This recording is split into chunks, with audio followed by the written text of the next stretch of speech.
Bom dia. Parece que já vos vi, mas deve ser impressão minha. Bom, eu vou então começar de início. Vocês vão fingir que nunca ouviram o que eu vou dizer e fica tudo bem. Eu nasci aqui na cidade de Aveiro, mas tive o privilégio de crescer e viver numa aldeia próxima. Eu cresci numa casa rodeada de vegetação e com umas vistas fantásticas sobre um vale. E recordo-me perfeitamente do percurso que eu fazia cada manhã. Saía do meu quarto e percorria um corredor que era por onde entrava uma luz completamente fantástica. Via a vegetação e toda essa emoção que eu sentia deixava-me preparado para mais um dia. Sentia-me especial e cheio de energia. De tal forma que, passado todos estes anos, eu sou arquiteto, faço projetos e continuo a perseguir em cada projeto que faço aquilo que eu sentia. E é exatamente disso que eu vos venho falar, do impacto que a arquitetura tem nas nossas vidas. E para isso falarei do que é a arquitetura, da arquitetura no espaço público e, por fim, da arquitetura no espaço privado. E o que é então a arquitetura? A arquitetura é a arte de projetar e construir edifícios. A arquitetura surgiu com os primitivos como uma resposta à necessidade de abrigo. A arquitetura é técnica, implica conhecimentos de engenharia, de geometria, de meteorologia. A arquitetura é função e é utilidade, já que responde a necessidades práticas das pessoas. E, conforme Vitrúvio escreveu no século I a.C., no seu tratado, a arquitetura é firmitas, estrutura, utilitas, utilidade, e venustas, beleza. E porquê é, então, tão importante a arquitetura na nossa vida? Por uma razão muito simples. Cerca de 90% do nosso tempo é passado dentro ou rodeados de arquitetura. Isto é, obviamente, uma relação muito próxima e muito intensa. E é óbvio que causa impacto na nossa forma de ser e na nossa forma de estar. Em 2023 fui ao México para ver arquitetura e levei comigo uma lista gigante de obras que tinha que obrigatoriamente que ver, mas haviam duas que eram mesmo obrigatórias. A primeira delas era o Museu Jumex, um edifício com 5.000 metros quadrados de área, estrutura de betão e revestido por pedra travertino. E a outra obra, que ficava na rua do lado, era o Museu Soumaya. Um museu projetado pelo arquiteto Fernando Romero, 17.000 metros quadrados de área e revestido por 16.000 peças hexagonais de alumínio. Dois edifícios com a mesma função, linguagens e sistemas construtivos diferentes. Destes dois edifícios, há uma coisa que eu queria destacar. É que a arquitetura não é obrigatoriamente espetáculo.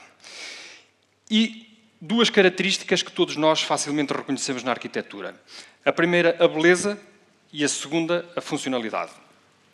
O designer Stefan Sagmeister diz-nos que o contrário do belo não é o feio, mas é sim o descuidado. E o Cisa Vieira diz-nos também que a beleza é o auge da funcionalidade. Para mim, e recuando até à história da minha infância, a arquitetura é emoção. A emoção é um sentimento muito complexo que nos condiciona decisões, motiva comportamentos e impacta a nossa capacidade de raciocínio, capacidade criativa, memória, entre outras coisas. É um dos ingredientes que eu considero fundamentais para que consigamos projetar e construir edifícios equilibrados. Portanto, a arquitetura é a arte de projetar e construir edifícios belos, funcionais e que emocionem. O arquiteto Ramon Esteve diz que faz casas onde apetece viver.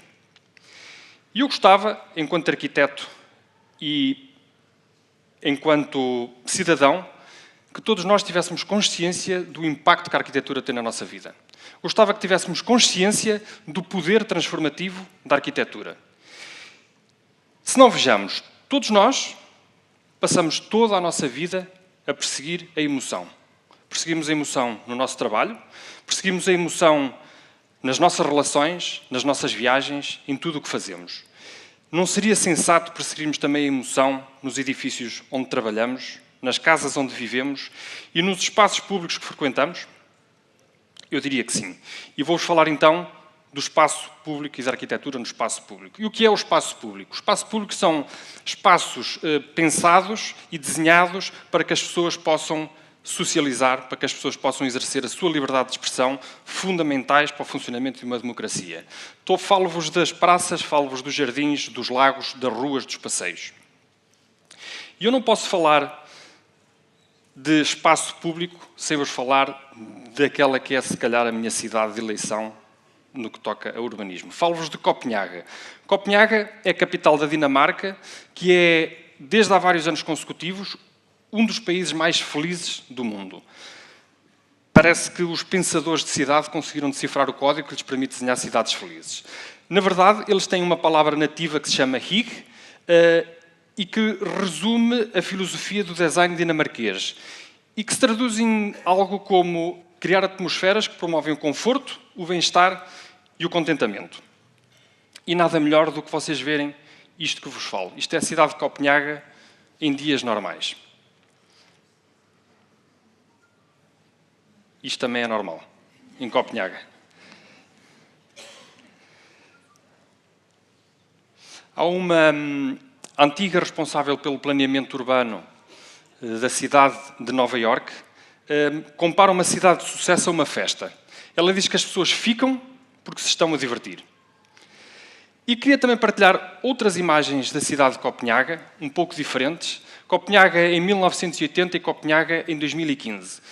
E apesar da imagem estar fraca, acho que é perceptível que o espaço que antes era ocupado pelos automóveis foi libertado para que as pessoas o pudessem ocupar.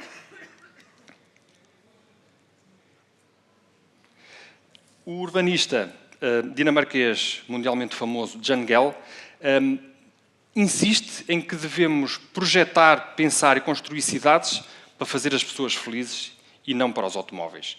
E também o antigo presidente da Colômbia, o Enrique Peñalosa, diz uma coisa muito engraçada em que ele diz que as cidades e os países desenvolvidos não são aqueles onde o pobre tem automóvel, mas sim aqueles onde o rico usa o transporte público. É, de facto, uma das grandes preocupações no nosso escritório, neste momento, pensar e desenhar cidades de pessoas para pessoas e cidades que promovam o conforto e o bem-estar de toda a gente.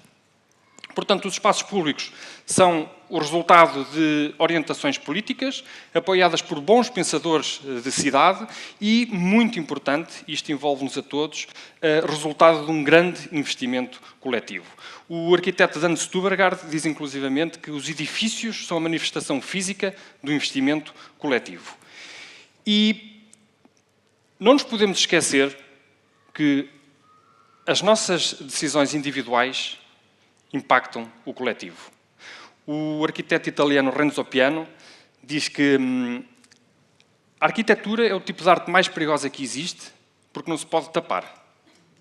E ele diz-nos também que a arquitetura é a capacidade de transformar o mundo. E como é que nós transformamos o mundo com a arquitetura? Pois eu diria que a forma mais simples e mais óbvia é começando com aquilo que nós próprios fazemos.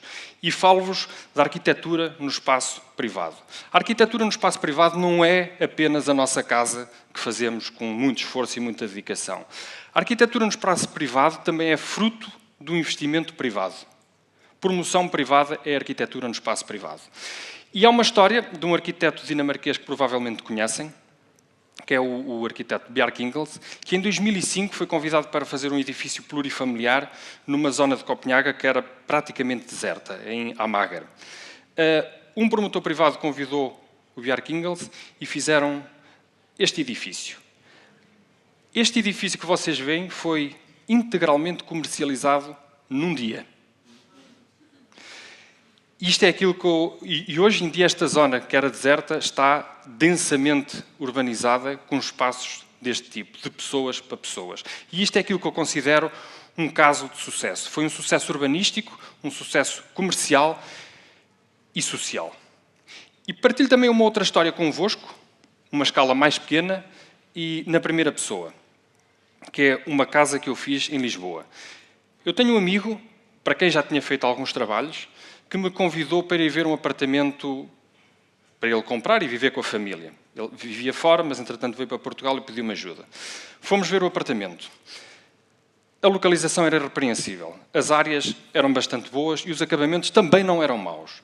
Mas passei bastante tempo às voltas no apartamento a tentar arranjar uma justificação para apoiar a decisão do Miguel, mas não encontrei. Era um edifício completamente apático, não havia nada que me fizesse sequer sonhar em ficar naquele apartamento. Então tive que dar a má notícia ao Miguel de que não apoiava a decisão dele e metê-lo num problema que era: Miguel, tens de comprar um terreno para nós desenharmos a tua casa e pensarmos uma casa de raiz para ti. E o Miguel aceitou. Foi um processo complexo, mas conseguiu encontrar um terreno e fizemos um projeto de sucesso até começar a obra. Começou a obra e começaram derrapagens orçamentais, prazos, incumprimento de prazos, empreiteiros, passaram por lá alguns, e em determinado momento, tanto o Miguel como eu, achamos que se calhar o melhor era vender aquilo. E depois logo víamos, se começávamos um novo, pronto, fazer um reset e começar do zero. E a verdade é que apareceram pessoas interessadas em comprar a casa do Miguel. E é verdade que de início o Miguel hesitou, tipo, se calhar vou vender, se calhar vou mesmo avançar com isto. Mas depois continuaram a aparecer interessados e o Miguel rapidamente tomou a posição de não vendo a casa por dinheiro nenhum. E foi aí que eu percebi que aquela minha crença de que a arquitetura deve ser emocional funciona. Estava criada a ligação emocional do Miguel com a casa que tinha sido pensada para ele. Esta é a casa do Miguel. E eu percebo o Miguel.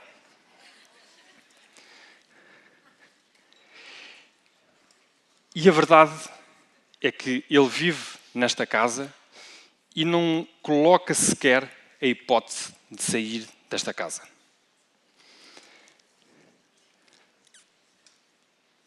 E quantos de nós temos o privilégio de poder dizer que vivemos numa casa que verdadeiramente nos emociona?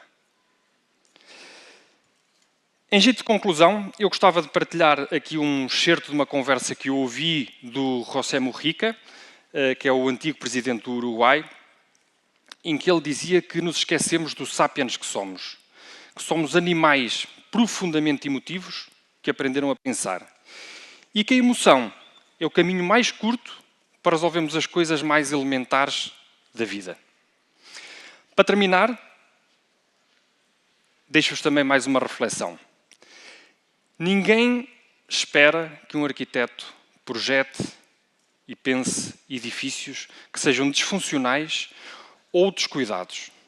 Mas quantos de nós têm a expectativa de que o arquiteto desenhe e pense um edifício que seja emotivo? Obrigado a todos.